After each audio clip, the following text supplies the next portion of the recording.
출애굽기부터 15장 읽도록 하겠습니다.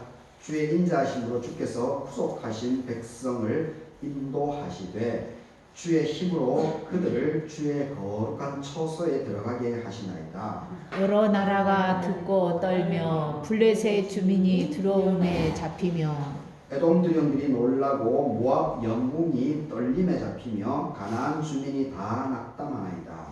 놀람과 두려움이 그들에게 임하매 주의 팔이 크므로 그들이 들같이 침묵하였사오니 여호와여 주의 백성이 통과하기까지 곧 주께서 사신 백성이 통과하기까지였나이다. 주께서 백성을 인도해서 그들을 주의 기업의 산에 심으리이다. 여호와여 이는 주의 처소를 삼으시려고 예비하신 것이다. 주여 이것이 주의 손으로 세우신 성소 보석이다. 여호와께서 여공무궁하도록 다스리시도다 하였더라. 바로의 말과 병과 마병이 함께 바다에 들어가매 여호와께서 바닷물을 그들 위에 되돌려 흐르게 하셨지만 이스라엘 자손은 바다 가운데서 마른 땅으로 지나간지라. 아론의 누이 선지자 미리암이 손에 소굴을 잡음에 모든 여인도 그를 따라 나오며 소굴을 잡고 춤추니 미리암이 그들에게 화답하여 이르되 너희는 여호와를 찬송하라. 그는 높고 영화로우시며 말과 그 탄자를 바다에 던지셨음이로다 하였더라. 아멘. 아멘. 고린도전서 15장입니다. 그러나 이제 그리스도께서 죽은 자 가운데서 다시 살아나사 잠자는 자들의 첫 열매가 되셨도다. 사망이 한 사람으로 말미암았으니 죽은 자의 부활도 한 사람으로 말미암는도다. 아담 안에서 모든 사람이 죽은 것과 같이 그리스도 안에서 모든 사람이 삶을 얻으리라. 그러나 각각 자기 차례대로 되리니 먼저는 첫 열매인 그리스도요 다음에는 그가 강림하실 때에 그리스도에게 속한 자요 그 후에는 마지막이니 그가 모든 통치와 모든 권세와 능력을 멸하시고 나라를 아버지 하나님께 바칠 때라. 그 발 아래 그가 모든 원수를 그 발 아래 둘 때까지 반드시 하시리니 맨 나중에 멸망받을 원수는 사망이라. 만물을 그의 발 아래 두셨다 하셨으니 만물을 아래에 둔다 말씀하실 때에 만물을 그의 아래에 두시니가 그 중에 들지 아니한 것이 분명하도다. 만물을 그에게 복종하게 하실 때에는 아들 자신도 그때에 만물을 자기에게 복종하게 하신 이에게 복종하게 되니 이는 하나님이 만유의 주로서 만유 안에 계시려 하십니다. 아멘. 마지막 요한복음 1장입니다. 안식일로 첫날 일찍이 아직 어두울 때에 막달라 마리아가 무덤에 와서 돌이 무덤에서 옮겨진 것을 보고 시몬 베드로와 예수께서 사랑하시던 그 다른 제자에게 달려가서 말하되 사람들이 주님을 무덤에서 가져다가 어디 두었는지 우리가 알지 못하겠다 하니 베드로와 그 다른 제자가 나가서 무덤으로 갈 때에 돌이 같이 다름질하더니 그 다른 제자가 베드로보다 더 빨리 달려가서 먼저 무덤에 이르러 구부려 세마포 놓인 것을 보았으나 들어가지는 아니하였더니 시몬 베드로는 따라와서 무덤에 들어가 보니 세마포가 놓였고 또 머리를 쌌던 수건은 세마포와 함께 놓이지 않고 딴 곳에 쌌던 대로 놓여 있더라. 그때에야 무덤에 먼저 갔던 그 다른 제자도 들어가 보고 믿더라. 그들은 성경에 그가 죽은 자 가운데서 다시 살아나야 하리라 하신 말씀을 아직 알지 못하더라. 이에 그 제자가 자기들의 집으로 돌아가니라. 아멘. 오늘 이 본문으로 다시 살아나야 하리라, 다시 살아나야 하리라 이런 제목으로 말씀을 생각해 보겠습니다. 오늘은 부활주일입니다. 그리고 우리 교단에서 총회에서 지키는 씨 뿌린 주일이기도 합니다. 오늘 예외 청사하신 여러분들에게 하나님의 은혜가 함께하기를 바라겠습니다. 부활, 다시 살아나셨다. 기독교에 있어서는 가장 중요한 사건입니다. 그리고 지금까지도 이 부활이라고 하는 이 사건은 많은 사람들에게 논쟁 지점이기도 합니다. 이제 그래서 사도 바울 선생님께서 이러한 부분들을 잘 정리해 주셨죠. 믿는 우리들에게는 큰 감사로 영광이지만 믿지 않는 자들에 있어서는 그것이 걸림돌이 될 수 있는 그런 부분입니다. 하여튼 이 부활 결국 이제 생명이 살아난다, 생명이 다시 소생한다, 이걸 가지고 있습니다. 그래서 하여튼 이 부활이 있게 된 것은 결국은 예수님께서 십자가의 죽음을 감당을 했기 때문에 이 십자가 부활이 예수님에게 하나님께서 선물로 주셨다는 것도 우리가 잘 새길 필요가 있습니다.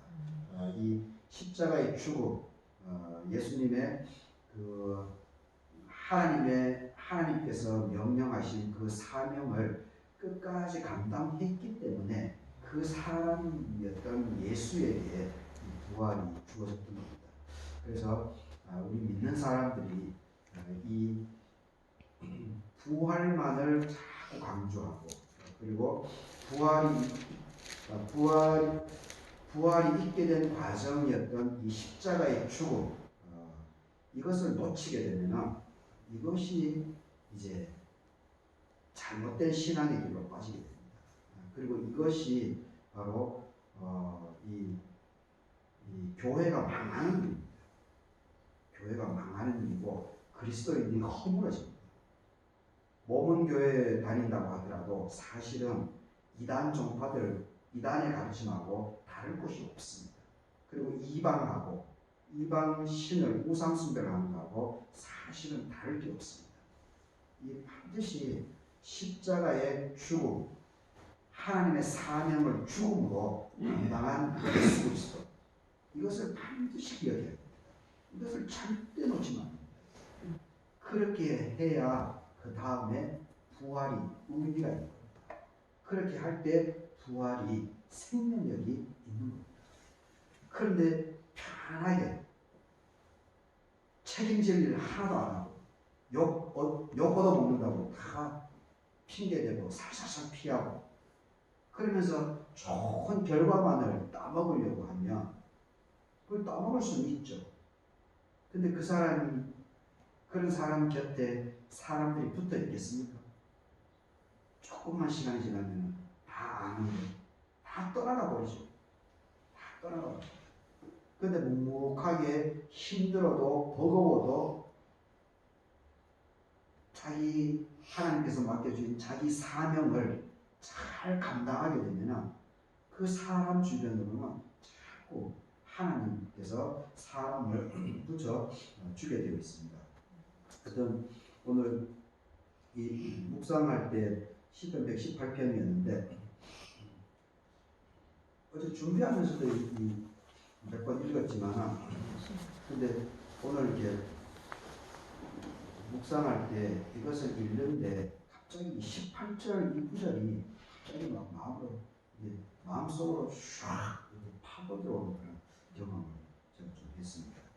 여호와께서, 그래서 제가 이렇게 기도할 때도 이걸 먼저 인용했는데, 여호와께서 나를 심히 경책하셨어도, 나를 책망하셨어도 죽음에는 넘기지 아니하셨다. 보통 이제 우리가 하나님께서 우리를 훈육시키는 방법이 있어서 부모가 자녀를 혼내는 것에 많이 비유하지 않습니까? 참 하나님께서 나를 심히 경책하셨다. 나를 이제 책임 추궁을 하는 거죠. 하나님께서 나를 자꾸 다그치는 거죠. 근데 그렇게 되면 일반적으로 이렇게 좀 시험이 오게 되죠. 시험. 왜 이래? 내가 이 길밖에 없을까? 이거 없어도 난 잘 먹고 잘 살 수 있어. 뒷간 것이 뭐라고? 이렇게 시험이 될 수 있습니다. 자꾸 이렇게 안 좋은 일이 계속 계속 반복되고 이렇게 되면 사람이 하다가 지쳐버리죠. 그러면 지쳐버리게 되면 자기를 성찰할 수 있는 힘도 없어집니다. 그러면서 남을 탓하게 됩니다. 핑계를 됩니다. 상대방에게 손가락질을 하게 되는 그런 것을 우리가 볼 수가 있습니다. 그런데 여기서 시편 18편에서 여호와께서 나를 심히 경책하고 문책하고 나의 혼쭐을 내고 내가 볼 때 사람들이 볼 때 안 좋은 일들이 많이 일어나는 거죠. 경책하셨습니다. 하나님께서 나를 손대는 거 아닙니까? 경책하셨습니까? 그런데 죽음에는 넘기지 않았다. 죽음에는 넘기지 않았다.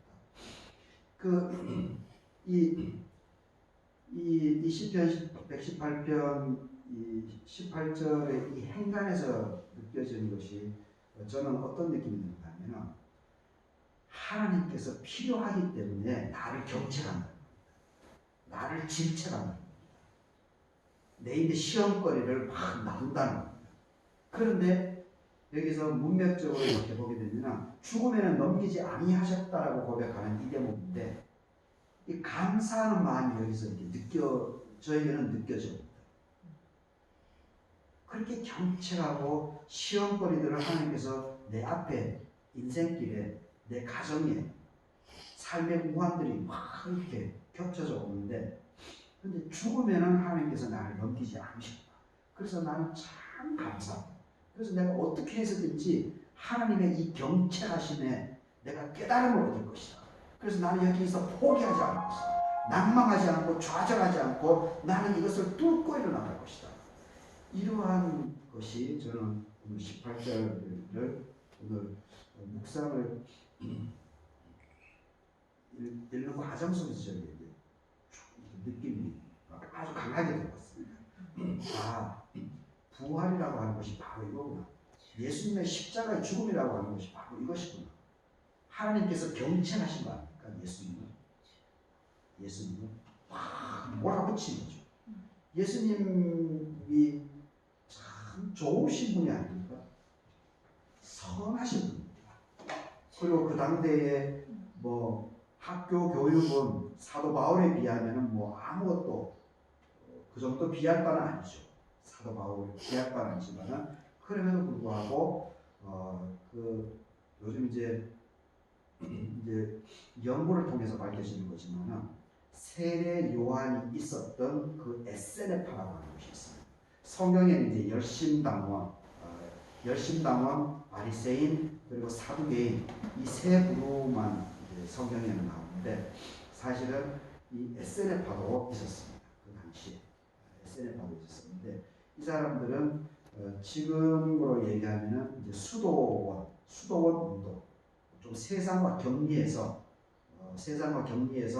자기들 성경을 필사하고 기도하고 그리고 노동하고 이러한 것들 세상과 조금 거리를 두고 오직 하나님만을 바라보면서 생활하는 무리들이 바로 이 에세네파입니다. 세례 요한이 그 중심축에 있었습니다. 근데 이 예수님이 참 이렇게 악한 사람도 아니고 그럼에도 불구하고 하나님께서는 예수님의 삶을 아주 이렇게 내몰아치죠. 그래서 결국은 이 예수님이 세상과 적당하게 타협하지 않게 하시고 세례 요한처럼 직설을 직언을 하게끔 예수님을 자꾸 만들어 나가죠. 그래서 그 당대에 요거도 먹을 일들만 하죠. 그 당대의 교리, 바리새인, 서기관, 율법사 이 사람들이 모세오경을 해석해 놓은 그 교리 그것을 다 하나하나 다 무너뜨리죠. 의도적으로 그것을 거부를 해나가죠. 안식일에 미리사를 뜯는다든지 안식일에 죽어가는 사람들을 살린다든지 그런데 예수님이 그 거부하는 것들, 그 당대 그 모세오경을 왜곡시킨 그 교리체, 그것을 예수님께서 거부한 이유는 분명합니다. 생명, 가운데에 죽어가는 사람들, 이 사람들을 살리기 위해서 그것 외에는 아무것도 없습니다. 사람을 살리는 일, 이것을 우선해야 되는 겁니다. 맞죠? 십계명의 근본이 사실은 제가 예수님께서는 하나님 사랑, 이웃 사랑으로 10가지를 한 문장으로 이렇게 예수님께서는 가르쳤는데 저는 그렇게 생각합니다. 십계명의 핵심은, 중심은 생명 살립니다. 생명을 살립니다. 그것이 곧 하나님의 사랑이고 이웃 사랑의 근원적인 겁니다. 생명을 살립니다. 죄인이라도 악한 사람이라도 일단은 살려놓고 그리고 재판을 하든지 이렇게 해야 됩니다. 생명 살립니다. 여기서 벗어난 그 어떤 것도 그리스도인이라고 할 수 없다고 봅니다. 그리고 그리스도인의 자격이 없다고 봅니다. 하나님이 나를 경책하는 나의 십자가, 이러한 부분들을 우리가 잘 받아안고 잘 이것을 하나님을 바라보면서 승화시켜 나갈 때 거기에 부활의 큰 은혜가 임할 줄로 믿습니다. 오늘 이 출애굽기 15장은 13절에서 18절까지는 모세의 노래 이렇게 표현합니다. 그리고 이제 19절에서 21절까지는 모세의 누나였던 미리암의 노래다 이렇게 얘기합니다.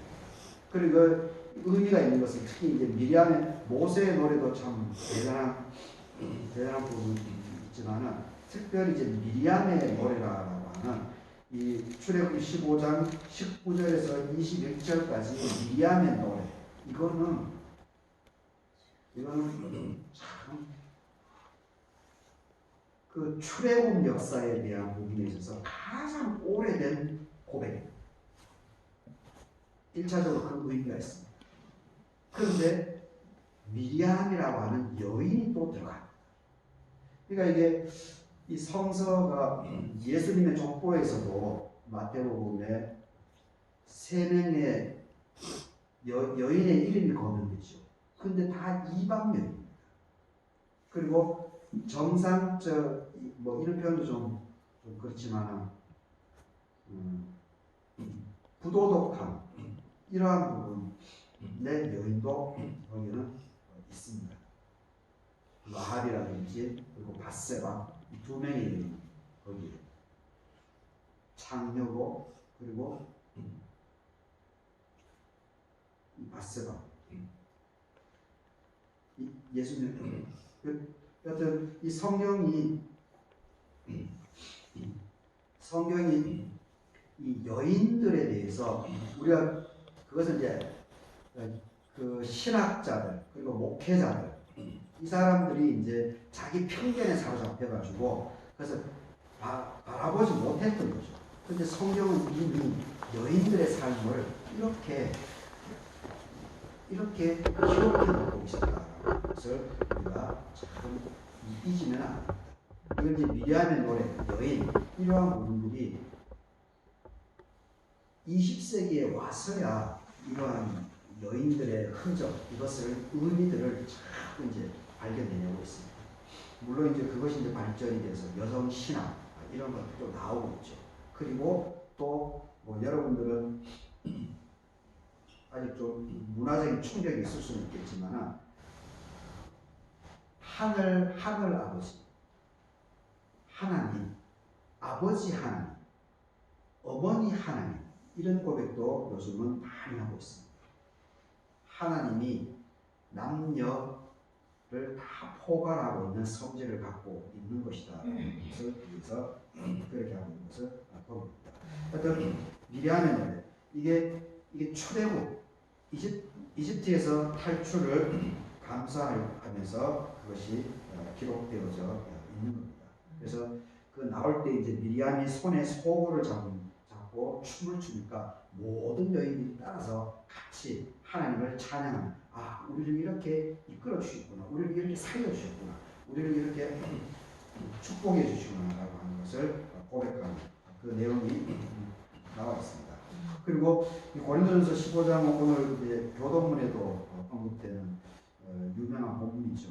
그리고 장례식 할 때도 이 고린도전서 15장을 많이 인용을 하고 있습니다. 이제 그리스도께서 죽은 자 가운데서 다시 살아나사 잠자는 자들의 첫 열매가 되었다. 부활, 예수 그리스도로 인해 가지고 부활이라고 하는 것이 시작되었다라고 하는 것을 얘기를 하고 있습니다. 그러면서 이 사도 바울의 이분이 이제 머리가 비상하기 때문에 이제 그 아담에서부터 인류의 첫 기원인 아담에서부터 지금 예수 그리스도까지를 쫙 그냥 두 문장으로 이렇게 21절, 22절에 두 문장으로 아주 몇천 년의 역사를 그냥 쫙 예수님께서 십계명을 하나님 사랑, 이웃 사랑을 요약정했듯이 사도 바울이 21절, 22절에서 아담과 그리스도의 이 관계성을 그냥 쫙 꿰뚫어냅니다. 이 사도 바울은 보통 사람이 아니에요. 사망이 한 사람으로 말미암아 죽는 자의 부활도 한 사람으로 말미암아 아담 안에서 죽음이 들어갔고 그리스도 안에서 이제 부활, 생명이라고 하는 것이 이루어진다고 이렇게 성경의 부분들을 쭉 요약해서 사도 바울이 우리에게 그리스도의 그 부활의 귀한 부활의 의미를 해석해 주고 있습니다. 오늘 20절 요한복음 20장을 보게 되면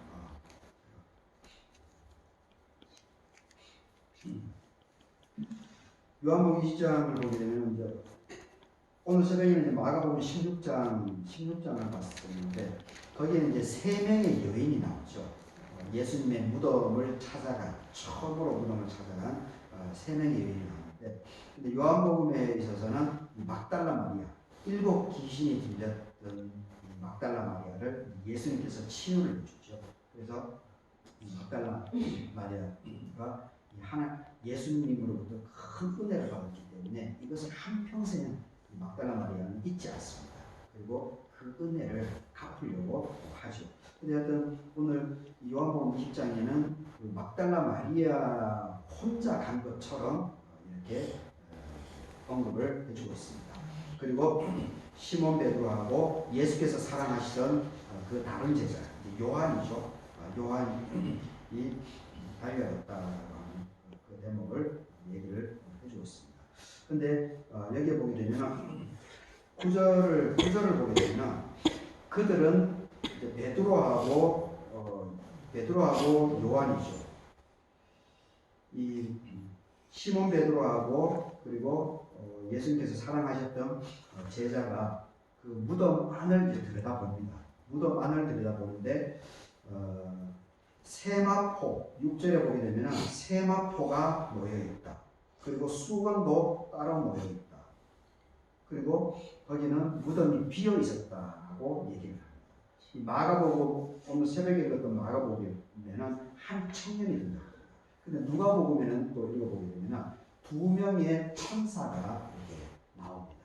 그러니까 복음서에 따라서 이 상황이 조금씩 기록이 다는 것을 보게 됩니다. 그렇다고 해서 근데 공통된 것은 빈 무덤이 있었다는 것, 그리고 예수 그리스도의 부활을 언급하고 있다는 것은 다 공통된 부분입니다.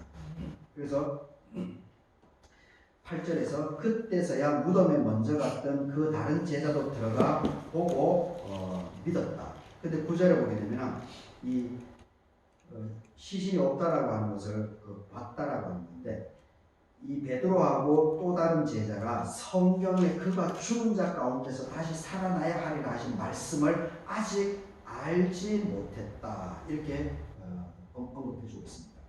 근데 여러분 성경책을 보게 되면 거기에 저도 이제 그렇게 하는데 관로를 지었습니다. 이게 우리가 지금 이제 개혁 개정판을 이제 지금 보고 있죠. 한국 기독교가 한국 교회가 전부 다 개혁 개정판으로 공식적으로 이제 보고 있는데 우리가 전에 보는 것은 이제 개혁판입니다. 개혁판에도 보게 되면 이 구절을 관로로 해놨습니다. 그리고 개혁 개정판에도 이 관로를 담고 있습니다. 근데 새번역이라든지 공동번역이라든지 표준 새번역이라든지 여기에는 이 관로가 없습니다. 근데 저는 제가 볼 때는 개혁 우리가 옛날에 지금 하기 전에 개혁판을 개혁 성경이나 그리고 개혁 개정 지금 성경이 이러한 부분에 있어서는 더 철저하다 그런 생각을 갖습니다. 이 관로를 했다라고 하는 것은 후에 첨가가 된다. 후에 나중에 첨가가 된다. 그것을 지금 이렇게 표시를 해놓고 있습니다. 지금 새번역이나 표준새번역이나 공동번역 그 번역은 참 현대인이 읽기 이해하기가 참 좋습니다. 그런 부분이 있지만 이러한 사실은 아무것도 아닌 것처럼 보일 수 있지만 성경을 이렇게 해석하는 부분에 있어서는 상당히 중요한 사인입니다.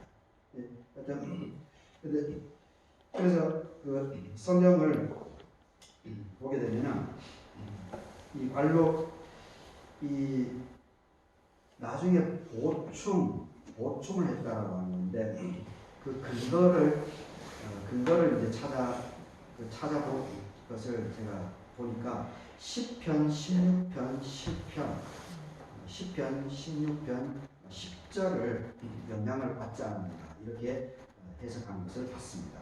10편 16절 16장 10절에 어떻게 나와 있냐면 이는 주께서 내 영혼을 수월에 지옥에 버리지 아니하시고 주의 거룩한 자를 멸망시키지 않으실 것입니다. 그러니까 부활에 대한 이미지가 여기 있는 거죠. 그러니까 그리고 또 이 마가복음 8장을 보게 되면 베드로의 이제 유명한 고백이 나오는데 주는 그리스도이십니다. 내 양을 먹이라고 예수님께서 언급하니까 베드로가 주는 그리스도이십니다. 라고 이 마가복음 8장에 언급되고 있습니다. 그리고 마가복음 8장 29절에 이제 그렇게 언급됩니다. 그리고 8장 이 31절에는 그 예수님께서 이제 그때서야 그 예수님의 비밀을 언급하는 대목이 기록되어 있습니다. 인자는 예수님이죠. 인자는 많은 고난을 받고 장로들과 대제사장들과 서기관들에게 버려진 바가 되어서 죽임을 당하고 3일 만에 살아나야 할 것을 비로소 그들에게 가르치셨다. 이렇게 얘기를 하고 있습니다. 가르치셨다. 그런데 10절에 보게 되면 이에 두 제자가 자기들의 집으로 돌아갑니다. 그런데 그들은 예수님께서 분명히 이렇게 베드로가 그리스도이십니다. 주는 그리스도이십니다. 라는 말을 했을 때 분명히 나에게 죽음이 있고 나에게 고난이 있고 나에게 죽음이 있고 그리고 내가 부활할 것이다 라는 것을 분명히 베드로에게 언급했음에도 불구하고 베드로는 이것을 까마귀 잊어버리고 있었던 거죠. 죽은 자 가운데서 다시 살아나야 하리라 하신 말씀을 아직 알지 못했다. 알긴 했죠. 이미 알고는 있었지만 그것을 피부적으로 삶으로 체험 자기 것으로 만들어내지 못했던 거죠. 여전히 이제 머릿속에 생각으로만 이렇게 있었던 겁니다. 그래서 만약에 베드로가 예수님의 그 말씀을 마음속으로 늘 새기고 있었다면 아마 빈 무덤을 봤을 때 어떻게 했겠습니까? 우리 예수님의 말씀이 맞구나. 부활하셨네. 그리고 춤을 춰야겠죠. 덩실덩실 춤을 춰야죠. 그런데 빈 무덤을 보고 두려움, 공포감 이런 것을 베드로는 경험합니다. 예수님께서 분명히 알려줬는데 분명히 말씀해줬는데도 불구하고 그것을 잊어먹은 겁니다. 아니면 머릿속으로만 생각하고 있었던 겁니다. 예수님의 말씀을 깊이 이렇게 자기 것으로 받아들이지 않았던 거죠. 그러니까 우리의 삶들도 이와 동일한 지점들이 참 많지 않을까 그런 생각을 저의 삶을 돌아보고 이게 성경을 보면서 말씀 한 구절 한 구절이 히브리서 4장 12절인가요? 하나님의 말씀은 날선 검. 그래서 우리 혼과 영혼까지도 육신뿐만 아니고 혼과 영혼까지도 찔러서 쪼갠다라고 얘기를 하지 않습니까? 참 히브리서 기자가 하나님의 말씀에 대해서 정리를 정말 잘 놨죠. 이 성경 66권 물론 문자주의에 빠지면 절대 안 됩니다. 문자에 빠지면 안 됩니다. 그런데 이 말씀을 우리가 잘 새기면 이 말씀이 살아 운동력이 있어가지고 내 영을 살립니다. 그리고 내 영이 살아나게 되면 질병도 육신의 질병도 치유가 일어납니다. 그래서 사건이 벌어지게 됐어요. 근데 베드로하고 다른 제자는 알지를 못했다. 그래서 우리들도 우리 삶을 잘 성찰하면서 하나님의 말씀을 아직 알지 못했다. 이렇게 되지 않았으면 참 좋겠습니다.